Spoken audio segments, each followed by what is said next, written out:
Hi, I'm Joe from Garmin. Select Garmin devices have a new feature called training load. In this video, we are going to discuss how it is measured and what it means. The foundation of training load and many other Garmin First Beat features is a concept called EPOC.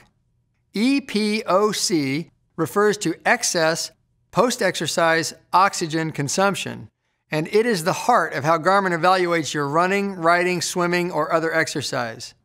EPOC is sometimes referred to as the afterburn of exercise. It is a good measure of the amount of energy your body must expend to recover. Previously, to measure EPOC effectively, you needed time and sophisticated lab equipment. Now First Beat has developed a method for predicting EPOC during exercise using your heart rate information. To give you an idea of what EPOC values look like, a 45-minute run at 75% of maximum heart rate results in an EPOC value of about 50. For very light exercise efforts, less than 65% of maximum heart rate, EPOC accumulates very slowly, but at high intensities it shoots up quickly. In fact, it is possible in only 15 minutes of moderately hard exercise to get higher EPOC than from a whole hour of light effort. Of course, there is a place for both kinds of exercise in a well-rounded training plan.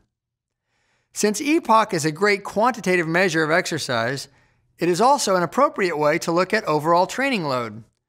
Garmin's new training load feature shows you how hard you've been working by giving you the sum of your estimated EPOC for the last 7 days of training.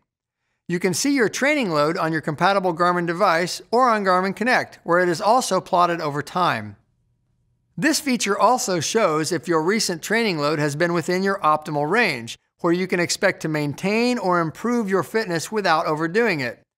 The optimal training load range is shown as a band on compatible Garmin products and on Garmin Connect. But how is your optimal training load range determined? First Beat, a leader in physiological analytics for sports, has a new algorithm that examines your current training and your training history and fitness level. This data determines the optimal training load range for you. That means as your fitness level and training habits change, your recommended optimal training load will also change. Now that you know all about EPOC and how your training load is calculated, you can keep an eye on it and stay in your personal sweet spot.